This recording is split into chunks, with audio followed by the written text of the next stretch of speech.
previous events, and I know how hard it is to travel out to these things, especially in Suffolk. It's like going to Mars for a can of soda. It's a tough ride to get here, and so we're grateful you're here. In this evening, there were two people that were very young guys just up the road serving our country. And that's the only reason we went in. Not to be UFO witnesses or controversy or things on Facebook and this, that, and the other. We were in the military for all the right reasons. It wasn't a half measure to make that decision. And we were all here, quite serious, most of us, about why we were here. It's that we were caught up in events that we won't probably have, as many people in this room, many different opinions of. And that's the problem of the media. I hate to say the UFO community and a lot of other things. But at the end of the day, for me, I can say one analogy that I came up with recently. Who has ever been in court, and don't confess anything because he's a detective, retired, but who's ever been in court and on a witness stand being grilled by prosecution? Anyone? Okay, that's honest, I sure have. And if you can imagine, and I'm not going to say just me, I'll say about one of our speaker, John Burroughs, later, is that in one way or another, society, in the end of the day, or this phenomenon, the people that run it, or run it is the word, you can measure 34 years of being cross-examined, when most people only face a day or two. At the most, unless you're Oscar Pistorius with all the whining that goes with it. So this is the reality, and this is a real series of events. It wasn't lighthouses. I mean, we wouldn't be here 34 years later. And if you thought it was any other explanation, or drug addicts, or whatever we were, I would say we had an ordinance that would have glassed this whole area and country up there. It makes it defend significance. I'm going to be emceeing the event tonight. So it's not really the Larry show, but I am here and I will be participating in our next speaker. I'm not organized, though, don't worry. Is everyone all right? Are you all excited already? Because you're gonna be. Yeah. All right. Just checking. I was young once. Yeah. It's the makeup and bundle. We have our first speaker this evening is Gary Heseltine. He's a former police detective in the UK with almost 23 years of service, 24. He is also the creator of Prufos, the police database, and that was a typo. And he's also, well, I'm just going to make, this is all double entendre here. He's the publisher of UFO Truth magazine, who wrote this thing, and is quite versed in the subject of Rendlesham and all things UFO. I find him an honorable man and a advocate for the witnesses to us guys that survived this thing up there, and there were numerous, like Holt uses. What's happening here tonight is causing an itch in social media because certain powers that be do not want this to happen. There were two of us under one roof once again. But the circus that was 2010 was caused by all kind of weird energy and badness. I'll tell you what, this is a whole different vibe tonight. So it's my honor to invite to the floor our first speaker, Mr. Gary Heseltine.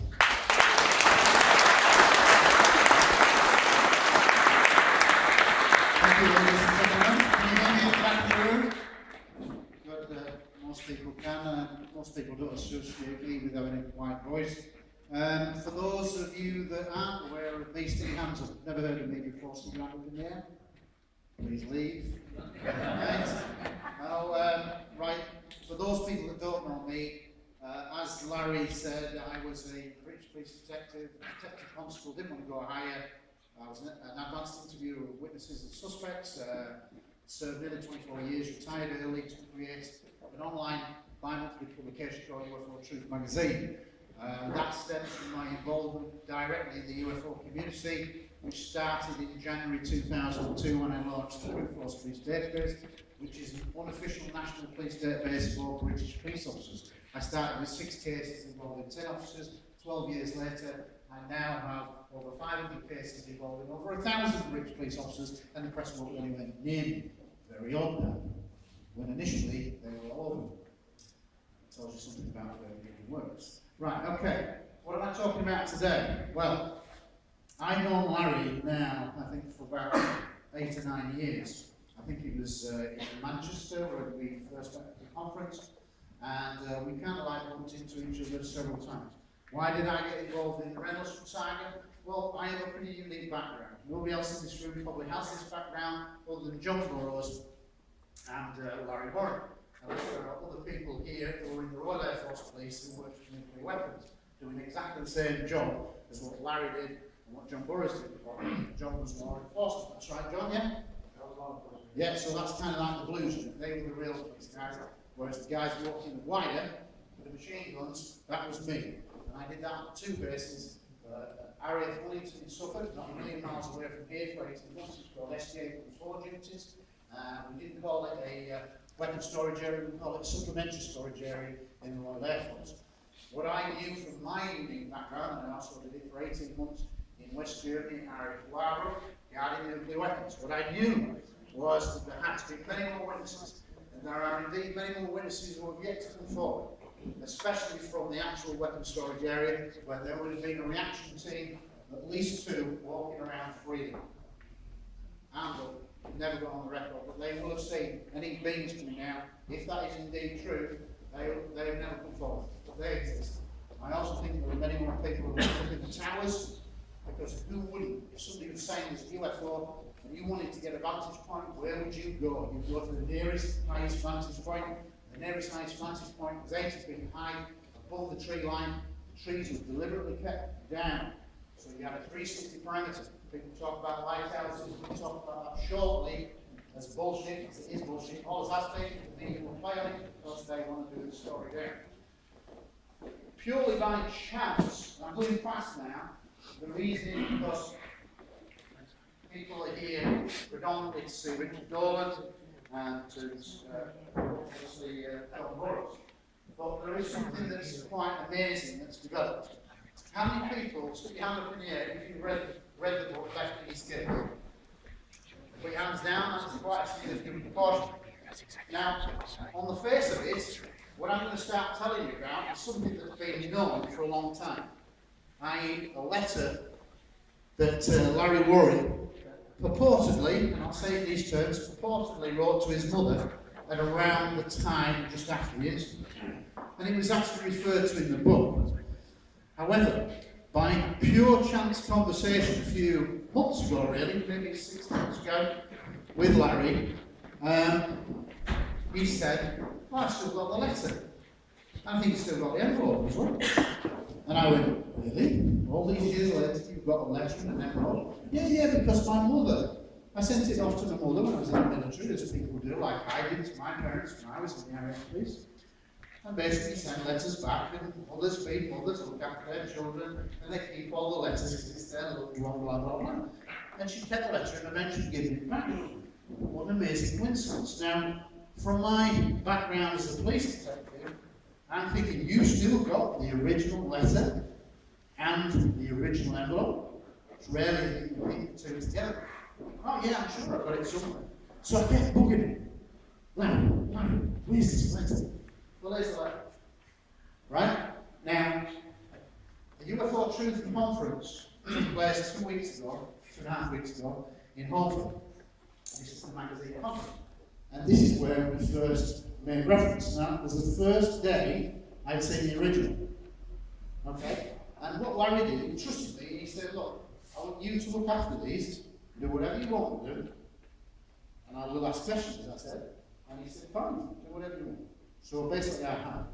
Now, because I've literally, maybe catch the sometime, just come back from Spain yesterday, and the conference literally 2 weeks ago and I've been in Spain, they haven't been sent off forensically to be tested for the age of the ink and the age of the paper, which will be done. Not that I disbelieve Larry, but the real fact is that to stop the debunkers trying to claim something that isn't, we have to do that. So that will be done in the course of time and the results will be published. But I have no doubt in my opinion that these are genuine. Why do I think they're genuine? Well, if you look on that, you can see on the right hand side the envelope, and you can see on the left hand side page 1 of what is an 8-page letter. Right, okay? So that's basically what's happened. He arrives at the base, he does his familiarisation training, and then literally, first night on shift, he gets caught up in something way beyond his control.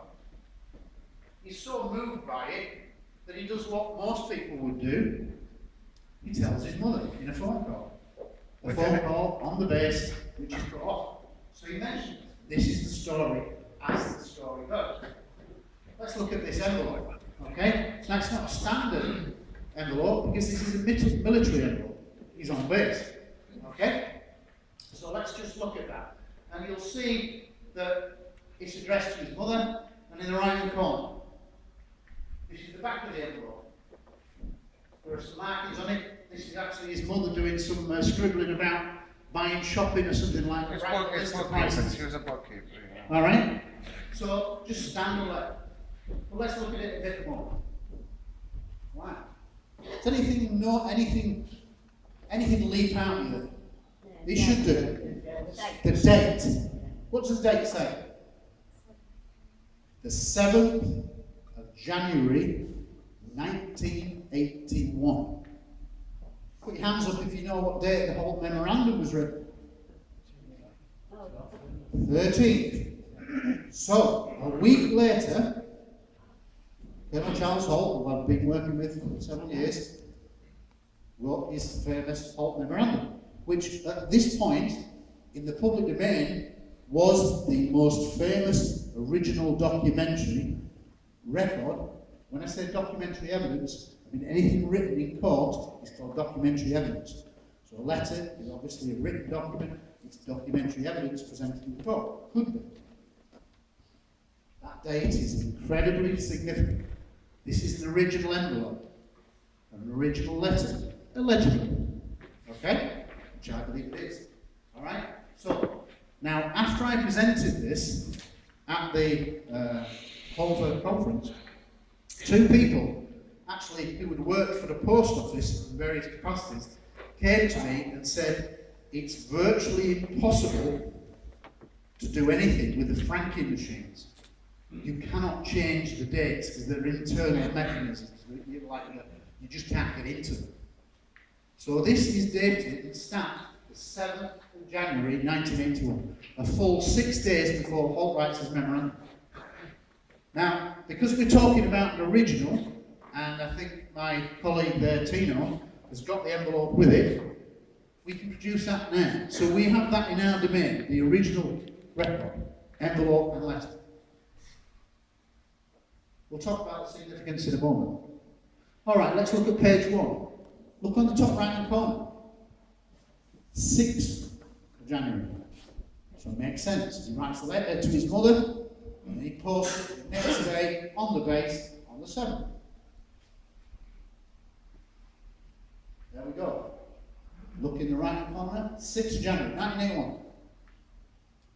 We can't be in any dispute there that that's what that date says. So now we have a forensic link that says in the timeline, 6th of January, he writes a letter. 7th of January goes to the base post office and posts it, stamp. And this was actually referred to at the Holfer conference by Captain Robert Salas. For those of you who are aware of the 1967 minimum missiles, nuclear missile crisis, where basically 10 nukes went off in his bunker. He was there as a speaker, and so I went to him and said, look, have a look at the envelope. Do you think that's consistent with an Air Force document of that time? He goes, yes, it was. And so he verified that this was a standard envelope markings of that time period. Again, this is important, because he's not going to say that if he thought there was anything wrong with it. Okay, page 2. Nif-naf, really, to his mother. Friends, blah, blah, blah. Larry Bayes on a mission. He's not a good letter writer. He's not the most literate person in the world. He's spelling. Back then. Sorry? Back then, I eventually wrote a Times bestseller, you know. I got that. But he was only 19 at the time, so we can forgive him. All right? Page 3. Not really much going in there. Just chit-chat as to his first overseas tour. Now what I want to focus in on now is, before this goes for a proper forensic analysis, we can do some visual analysis. Okay, so this is 8 pages of writing, purportedly 34 years old. And it's got all these stains. Well, do the stains kind of match and line up with the other pages, etc.? Is it consistent with an 8-page document? Or are other pages added? Blah, blah, blah. These are the things that we can look at now. So in the top right-hand corner, I want you to notice the brown stain. Look at the paper torn at the top. Okay? Now, before we go back to that, look at what page 4 says. What does that word leap out? What's it say? What's it say? UFO. UFO. So on the 6th of January, 1981, we're not talking about a lighthouse. We're not talking about, oh, it's a sail. Or animal markings in the ground. We're talking about a UFO incident. So this should, in theory, if the press reports it done properly, which they won't, should kill that dead in the water. There should never ever be a discussion on anything else other than a UFO incident over those days in December as a result of this letter, if forensically proved to be genuine. Does that make sense? Because think about it. What would Larry was 19, as green as grass, didn't know what all. Fresh from training. Suddenly gets caught up in something beyond his control. Like John Burroughs, like all of them. They all became victims of something. Well, think about it. Larry Warren has often been painted as being like the wannabe by a certain person. Wrongly. Other people have painted him wrongly at times, and yet he is the original whistleblower. Nobody can dispute that. But this now, in my opinion, will serve as his real legacy. Because inadvertently, and he didn't realise the significance of this document until I brought it up, when he said he got the original letter in the envelope. But think about it. This is now, within just 6-8 days of the incidents occurring, he's talking quite squarely about a UFO-related incident. So anything you ever read in the media from now on should never say anything else, should it? Because on what grounds have they got for saying that it's anything other than a UFO incident? This is highly significant.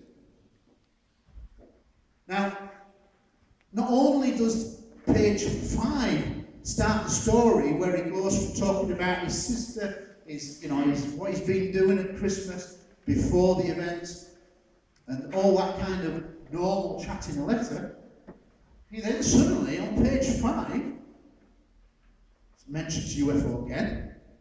So we can't be mistaken the first time, we definitely can't be mistaken the second time.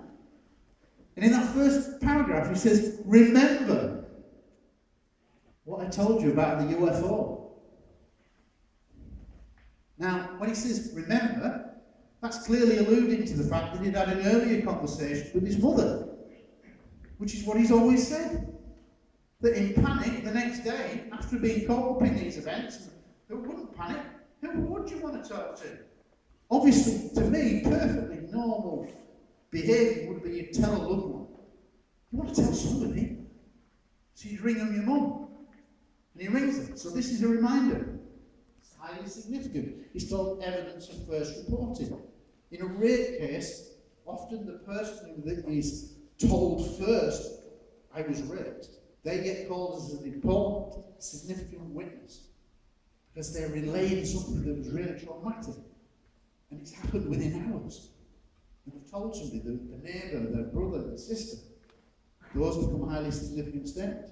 And in a similar way, to a slightly lesser degree, we can attach a lot of importance to this. Now, the paragraph below is all about the incident. All about the incident. He starts talking about things were seen over London, that objects were tracked, and that they broke up into many pieces. And this is not space debris, they went in different directions. He starts talking about at 3 in the morning, people on the main gate, or the back gate, saw strange lights, echoing the story, to some degree, of what John Burroughs, Jim Pennington, and Ed Cabanza, and those involved in the first night. Where would he get this information from? And we'll talk about this in a bit. Okay? That paragraph is all UFO related. All the rest of the page. We go on to page 5. It's nearly all UFO related. So within days of events happening at Bent Lodge and Woodbridge, there's a guy here who's more or less telling what we now know to be elements of the right story. And not just for one night. Inferring that there's more going on. And we'll talk about how that came out shortly. UFO, mentioned again. Remember, we got cut off on the front. That's a vital piece of corroborative evidence that backs up the comment earlier in the letter, saying, do you remember what we're talking about with the UFO? There it is, just a bit later in the same letter, saying we got cut off. Now this is not at the end, it's not been added, it's in the body of an 8-page letter that is consistent, and we'll look at the marking shortly. Page 7. Goes then back to kind of like family and things like that. Now, we go to page 8, and it is the same handwriting, but it looks different, and it's in a different pen. And the first thing I said to Larry when he was on this document, I said, Larry, you need to explain this to me, because that's not written at the same time as the rest of the letter, i.e. this bit at the end, which is, P.S. Ma, when I get home, I'll tell you the truth about the UFO. I can't in the mail, they read it. So he's alluding to more stuff. But if you look at the bottom of that page, the handwriting, when you see the original, is much darker. It would, to me, infer that a different pen had been used. So again, it's a question that I went back to Larry and asked him, tell me why it's written, why it's obviously been added later. And he'll tell you about that shortly. Let's look at markings. This is a document purported to be 34 years old. And it's, I would think most letters are pretty good after 34 years. What things can we look for? Well, look at page 3 and 4. We know this is an 8-page document. So you can have 4 on one side, 4 on the other side. You can all see that the top of the page it's ripped off on those kind of binder type pages. Look at that marking. You remember I said look at the right corner of page 3? Well, if it's the same stain that affected page 3, think about it in book terms, it should be the parallel on page 4. And guess what? It's an absolute mirror match. Can you see the significance? That this is kind of like saying that this is an old document with consistent marks that make sense. So if you look at the bottom of the page, there is a marking on the left of the bottom of the page. And then there's a marking opposite, virtually identical on the right side. Similarly, when you look at the very strange pattern on the outside, and then compare it to there, you can see that it's a virtual identical copy. And what this says is that this is a document that's been together all the time. That's what it says to me. And I did do some handwriting studies as part of being a detective. So I'm quite happy that these pages all relate to an 8-page letter. That is significant.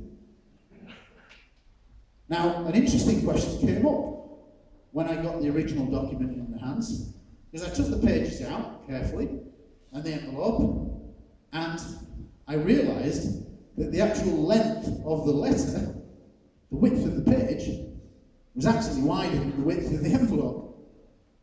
So it kind of infers how do you get the pages in? Into a small envelope. Well, the answer is there. Look at the red arrow.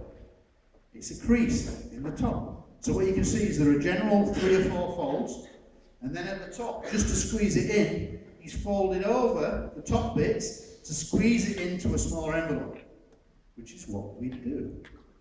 And all of the pages are indented with the same crease at the same place. This is important because it's consistent with a document being folded collectively, 8 pages, and crammed, corners turned over, and then put into a slightly smaller envelope and sealed. Entirely consistent. Again, there had to be 2 folds to get the bigger letter, the bigger width of the letter, into that small envelope. One at the top and one down the side. You can just about see it. There's like a crease line running down the side of the page. And this is where he's turned it over at the end just to squeeze it in, realising that it's not a big envelope.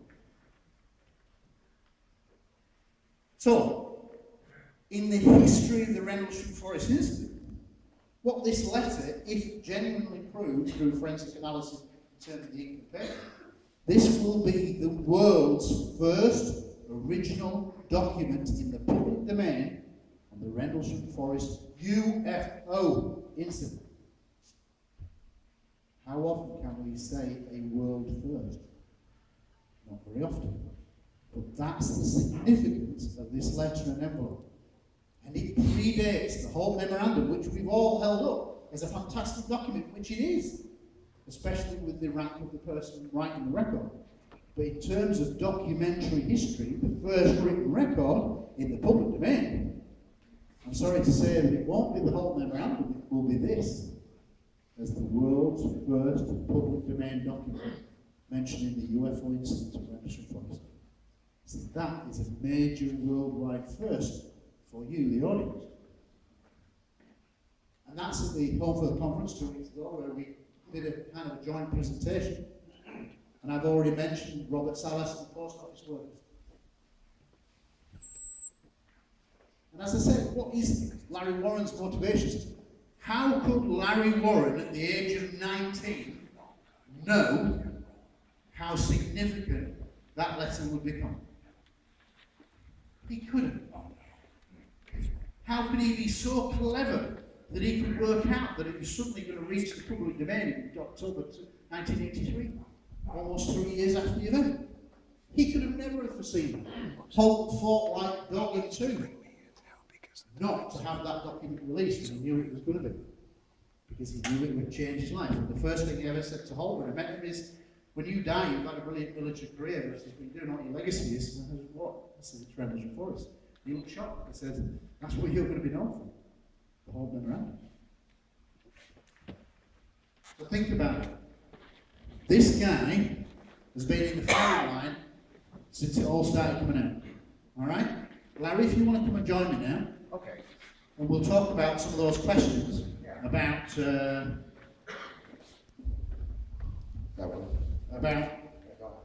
let's talk about the first one, which is going back to the last comment that was changed. Explain that. Yeah, what happened is, in the end of the day, actually I called my mother within 4 hours of what happened to me. Peniston had told me to shut up, which he verifies at the SP table. So I went with a guy, Greg Battram. I went to the public. John, you remember the red phone box near the town hall? We only had one, the old English thing. So I got on there. I didn't go to the Audubon system because though it's a free call, but they listened. I was very messed up at this point. So I called my mom, got cut off on the phone. I've written about it in our book. It actually happened. And my mother's friend, who's just surfaced, Sue, actually was there when that happened. They were in their early 80s, but they remember it very well. So this is what it's not about me really. If this helps you, it helps the whole thing. And this is nothing new. I didn't actually just find this. I've always had it. I have, but what happened is I said, okay, I got cut off, and then within hours I got messed with. I was clearly messed with, and other guys, and everything I wrote about that happened in Ziegler's office, our friend, and the whole bit. And the next thing what happened is, on the 6th, and I can remember writing that letter because I wasn't a good letter writer, and I wouldn't do it much. And I sat down at my windowsill and I wrote that letter in the nighttime. And by the next day, I'm coming to what you're saying. And what I tried to do, if once this all comes out, you'll read it, because basically what it tells is basically what happened to John, Ed, and Jim. Now you'd say, how do I know that? Well, you know, I never thought of that really much. We did cover this, mention this later in the book, but Peter dealt with it. It was very underscored with all the other stuff, so you lose it. But the significance now, it took 34 years, is there now. And the reason being, when we were debriefed, these guys said to us that, and this is why I always thought it had to be in one night, is because they said 3 airmen, didn't name them, they were airmen out in the woods, 3 of them, they pursued this, and this started the events, and thus why you're involved in this, and the need for keeping it zipped on the base and everywhere else for the rest of it, blah, blah, blah. So I wrote this letter to my mother, and I thought I was very clever about it, and because I had called her, got cut off. So I wrote it out, and basically I said, a guy I know on D flight. Now this always, Adrian Distinza. Adrian Distinza was C flight. We never talked till March at all. I'd see him in a different building. But he drove me out there with England, because they were going back and forth. So what I did is I said some of the debrief to my mother, put myself, a guy I know on D flight, I'm the guy I know on D flight, because I was D flight, 4 thing. And I kind of tried to blend it into innocuous bull crap, you know, like I went and did this, or I've been visiting this, or I'm seeing some chick down here, or whatever, you know, just so she wouldn't worry. But things were real wrong at this point. I'd already gone through some of my bad end of this thing, which was after it. So I wrote this to my mom, and I wrote it that night, and I didn't put it in the envelope. I kept them together, and that's Air Post Office. That's right on the flight line, our post office. And I walked it over the next morning, and because I had to go over to the flight line area, the office is there. And I took it over, and in the post office, as I was ready to go, I added, because to our notations, we had to carry only notations with black pen, not blue, if I recall. So I just put the bottom, squeezed it in the best. I can't tell you the whole thing in the mail. They read it, which is the dumbest, you know, anyway. And that's why that's there. But it's all the same thing within hours. I wrote that extra thing because I really wanted to get her to know what went on. That letter is devastating when it comes to the events. It's not like we were on drugs or we saw a lighthouse or we did all these scared people that they were come up with. So I sent that to my mom, and Holt eventually did his thing. My mother, which I have the letter, there's someone in this room that knows me all too well and knows the dynamics here. And I sent, my mom wrote back to this letter, and I will quote you because it does exist, and there are copies of, you can see this in places, the actual writing. That is my mother on the back, her numbers. I wanted her to reach out to a friend of mine, get me his address, pass the phone, because he was one of my best friends. I wanted to tell him. I don't know if that didn't happen. And that's my mother doing some bookkeeping. So it sounds innocuous, but in evidence it's important. So what I did is my mother wrote back to me, and she wrote this thing. The hostages were all just released from Iran, and it was the time. So there's all historic things in all these letters. And she, you know, she talks. It's very kind of a touching kind of letter at that time in America, and also here being a service person.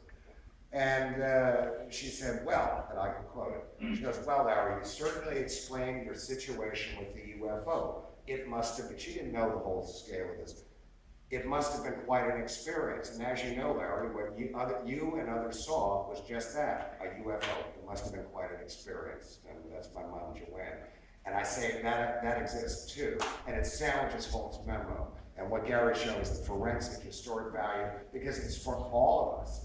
I'm aiming at the enemy at the gate, not anyone here, you know, or guys I served with. So I'm glad I did it. I'm glad I did everything I did, because there's no textbook to do it. And now, 34 years later, you know, it's hopefully it'll become part of the record and really shut a few people up. I'm glad I did it, and that's why I did it. Okay. I wanted my mom to know. Okay, stay there, because we're going to come back to it. We're going to move. Right. I got big things coming. Right. That's just putting Larry on the base. Do you want to say anything about that? That was me when this was darker. And it looks like my son, funny enough now. And just to put it in context, I'm not a professional UFO person. I'm not a performing monkey. I'm not some caricature. I served up the road, just like our other speaker, John Burroughs, all the right reasons. You know, honorably discharged, did my best. I got caught in shit, and that's what happened. And I thought I did the best I could as a 19-year-old person. I would not recommend it to most people. So that's just to put some context. Now we're going to some magic time here. Okay, now one of the things that came out of the Home for the Conference 2 weeks ago was something else that Larry brought along, which again seemed very innocuous at the time he took the photograph. He took a bog standard Instamatic camera, 110 camera, photograph, and he'll explain how that came about, but its significance is only coming out now 34 years later. Okay, this is the photograph. Now, it's not the best of image, we don't have the original negative. Somebody basically, Larry Warren gave a load of photographs to somebody who scanned them and put them on his Facebook albums page. Well, I'll just take it to the point, right? And basically, he forgot about it for a long time. He took this bizarre picture, and it was taken on the morning before he went on shift and got involved in his UFO. So can we now start seeing that if this was proved to be an original photograph, it actually predates by several hours Larry's incident? How did that come about? How did that photograph come about? What happened here real quick? It's like a rap thing. It's like, yo, back and forth. What happened here? I went to school down the road in Essex in the high school where I was exchange student. So I had a camera, but by the time I got here, it died on me. So on the day I was starting my full shift on the road, on the flight, because I had ghosted law enforcement the week before, etc. There's a whole procedure up there. What happened is I bought a new camera in our commissary. It was a Keystone 110 camera. You crank and you put the thing in. And young kids, if there's young people here, believe it or not, there wasn't all these cell phone, all this thingy people use nowadays. So I got the camera. A friend of mine, Jim Harper, had a car. Some friends of ours wanted to go to Ipswich, some guys. We were shift that night, overnight shift. And what I did, I'm making this very quick, this is going to show you not wasting your time with this. This is for my brothers to know that there was something here for days, and there was all kinds. Why me on this? I don't know. And what happened is, I took a picture of the main gate with the alert conditions sign, which you've explained great, John, on the radio, and you've also said, maybe I didn't understand that idea. Tested the camera. We drove on to the back gate to the free bus on Woodbridge to go to Ipswich. But on our way on the back road down Eastgate and all that, now this is 2 days into the events, 2 days after, John and Jim and Ed had their thing. Had no idea about any of this. There was no rumor mill I ever heard. No idea, brother. So I'm driving down and I just, out the window of the car, snap this picture. The trees all start there, and this is just before the fence line starts. This is 12 hours before the third night. I just snapped the picture. Didn't even remember the A10. Okay, let's flashpoint ahead to this year. A few weeks ago, I had this thing. I've had a friend of mine scanned it into my Facebook, my Bentwaters back in the day, and I've never liked the picture. I said, why is it there? What happened is that a friend of mine named Nick Sayer said, what's above the picture? I saw the little comment on Facebook, and I just posted it, and all of a sudden it exploded. He had Dr. Bruce McAfee as an optical physicist with the US Navy. Broad daylight. I didn't even notice the aircraft. I was just testing the camera just to crank it, just to get it ahead, right? So we got down, got the free bus, went to Ipswich, came back, got on shift, and bada bang, it all went off that night. However, this is what is sitting above the A10. And I have described what I saw and I was in front of, and you look at the things for 34 years. The best I could is I can't. And that's exactly what I did and saw. And you have to go into this picture to see any of this.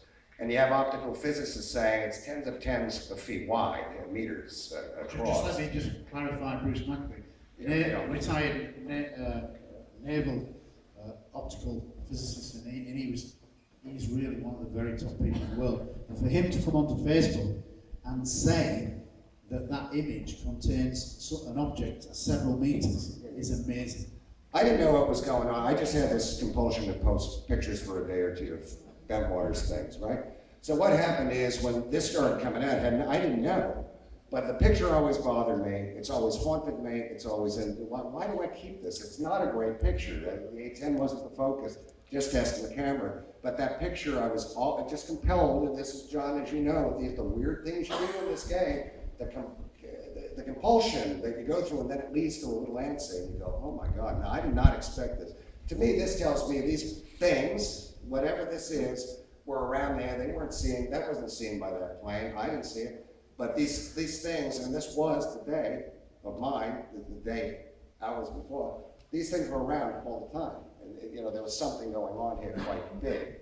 And this is where I'm gonna have to live with that. The picture's authentic, I took it, And it's turned out this way. And it took 34 years for me to even see it just by throwing things on Facebook for no reason. I didn't know why I was doing these things. This picture's been on my Facebook in the albums for 4 years that I've been on it. And I've had one comment, and the guy, Mick said, and in fact, he's from England, and he said, the little comment, what's that above it? I go, a little speck. Well, the little speck's turned into this thing, and it has depth, dimension, and everything, and there's also something above it. So with the time constraints, I just wanted to share that with you, because you know what, I got enough problems, to say to John, but I do this for my brother sitting over there, that, you know, man, you know, this wasn't lighthouses, and, you know, we're still here for a reason, brother. Well, now this is important, and not for a reason. In 1998, a year after our book came out, Left at Eastgate, you know, we didn't have social media back then like nowadays, and there wasn't a computer. Well, they were, but I didn't have them. And I think the drummer from Blue Oyster called Albert Bouchard actually built our, you know, helped Peter with the computer data things we did. Well, at the end of the day, and this is just a sideline, enjoy, take pictures, whatever, it's totally real, on my son's head. That's a saying in Liverpool, and I didn't know. So it's not for me, it's for you. There was a reason I was posting them. I'm not gonna get woo-woo, I'm not new age and any of that kind of thing, but there's bigger things in our world than we'll ever know. So, 1998 comes around, we had a really rotten publisher, Publishers Group West in New York, and basically La Casa Nostra, I think, in the end. And what happened is we would get correspondence once the book came out. And I got a number from some witnesses, Stinza, and a number of other people. But it would come through the publisher, and the publisher would forward on the letters. I had a correspondent from a gentleman from the East Coast of the United States. I got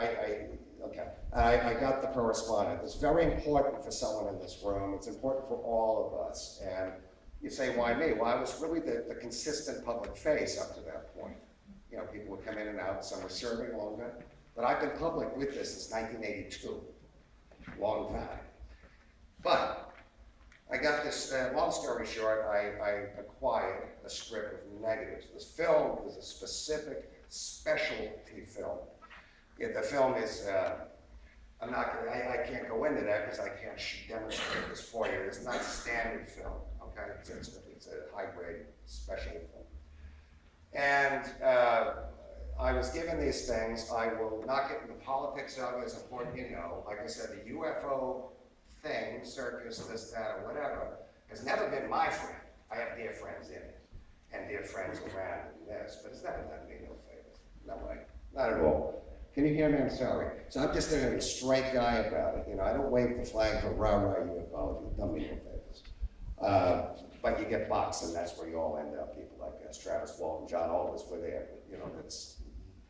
So at the end of the day, I get these pictures, and they're pretty astounding. And I knew what they were right away. I had the circumstances of their taking explained. I knew this person. This person was very connected person. Not a name you know. And so I got involved. A young lady was starting to write a book based on our book and inspired to do it, and working with Nick at that time, in the 90s. And everything was good, and what made me send a print of what you're gonna say to her, which is recounted in her book, and I'm not, you know, she's deceased now, so I'm not gonna go, we're all right at the end, is that she sent my co-author an email. I think someone in this room will recall that when you warned me, and I didn't listen as often as I should have. And it said, "Dear Peter, just sold the book, great news, and tell Larry my research has completely backed up his story." Well, if you read this certain book, you go, well, what's the difference? What happened with the email between this and that? What happened was that I sent this lady a print of this thing I'm about to show you. And I got, long story short, she blew it up, and it's one of these deals like this where the more detail comes out.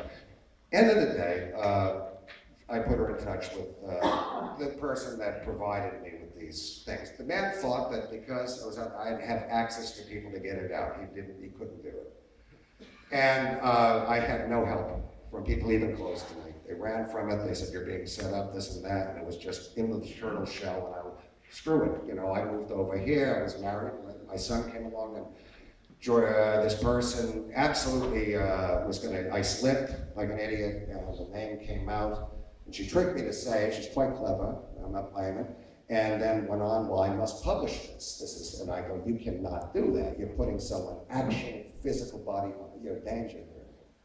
And it collapsed, and then I said to her, well, I took the picture, which I did not take the picture, but I said, I will screw you. You screw this guy, I'm gonna screw you. I took the picture to stop her from doing it. So she never published it, but she sure used that, but I protected the person, and I had to do it. At that point, I frankly wanted to, what did Lou Reed say in New York? Are there any kids, anyone under 20 in here? Well, in New York, we got a saying, I wanted to take a fucking walk from this, right?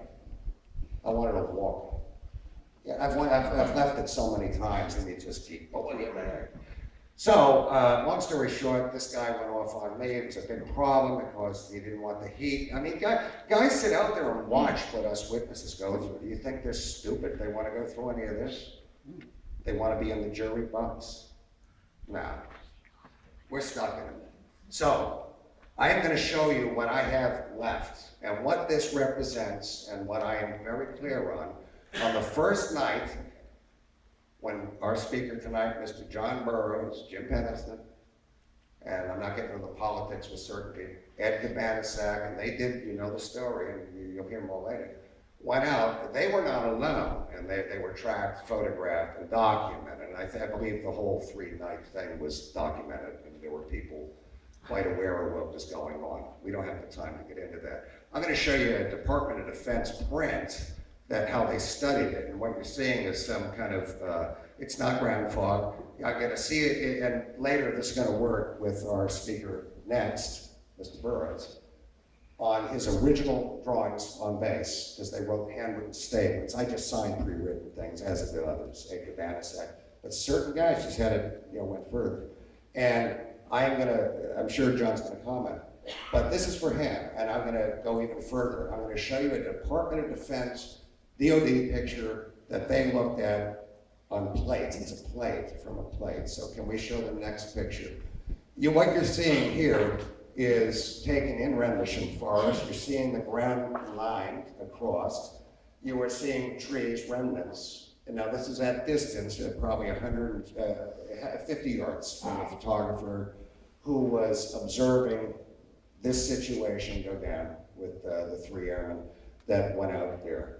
And there were more than just one guy. You're seeing lights moving away from this thing around it also on the ground. Now, what happened is that's a plate, that's a DOD plate, and this was taken by people who have access to these things and removed because there are people on our side. John's met a lot of them, I've met many, and but a lot of people don't want heat, But this person, I blew it, you can't do everything alone, and why me all the time with this? And there were probably better people to do it with. It went wrong, it went foobar, but I'm going to show you right now because you're going to get comment. This is a picture of in color, and this is a picture where you're going to, is there a laser pointer here? I saw something. I'm going to show you something here. All right. This is, does that look familiar to anyone from the pop culture of Rendlesham in one way or another? I'm just asking. Any hands? Hand means, yeah, that's starting to make sense. Not a single hand. Well, we'll get to the next speaker. But what you're seeing here, and what do you do? Huh? Oh, it's mine in there. I don't know. You want me to point it with my finger? Well, you wouldn't know. What is it? I hate this show, this stuff. Where is it? I don't know. Can you go back to that, please? I don't know. Let me explain something real quick, and I'm going to close it. Yeah, just that one there. You can't go back to it. That's my fault. What you're looking at is the object in the forest. I am, in my heart of hearts, know this. If that could come back on the screen, I don't know why it ain't, you would even see some person. Okay. Could you aim? Do your hand, right? Put that up. In this area, because I will tell you there was more high resolution. This is solid, this is dense, this is all density in the triangle. It's above the ground, probably about 10 feet at this point. There are personnel in this area. And there's one quite tall. And these aren't leaves, these are effects of the phenomena. What you're seeing here is the trees. This is a stage, this is from a set on a TV show we do or anything.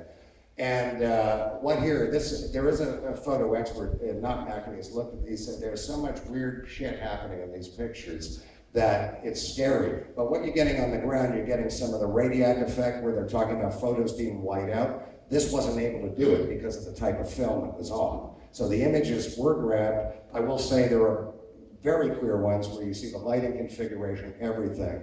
And, but I will say personnel are there are trees, and this was being hit, and what you're seeing is the effects. That's the ground, and it's not far, it is off the ground, but not far, and it is in the forest there.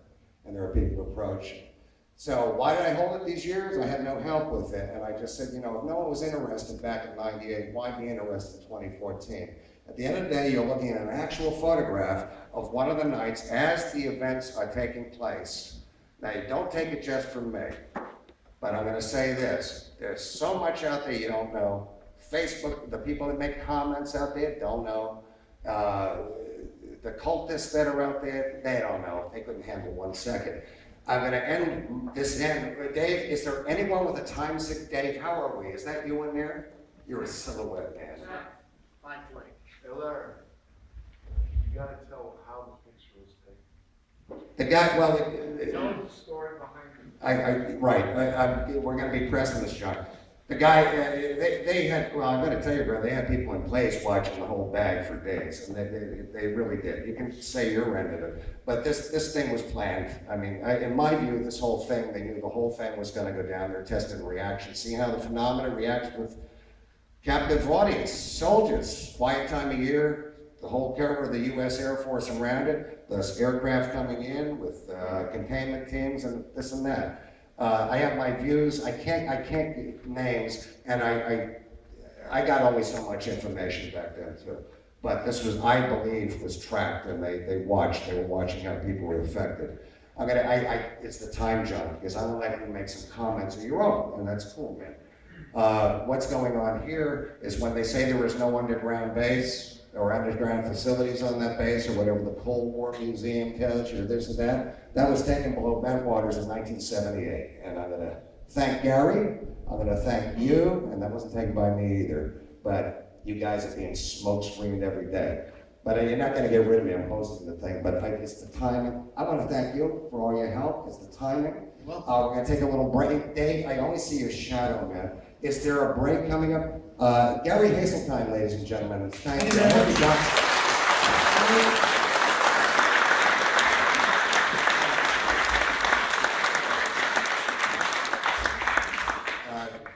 you want to talk? Are we taking a break? Okay, these things never run the way you think. So we're going to take a break for like tea and all that as we set up for John Burroughs. And did you get anything good out of that last one? Any value at all? Nothing? Maybe? Thank you. Really done here. Come enjoy a break, guys. Okay, 15-minute break coming up where you can get teas, biscuits, just light snacks.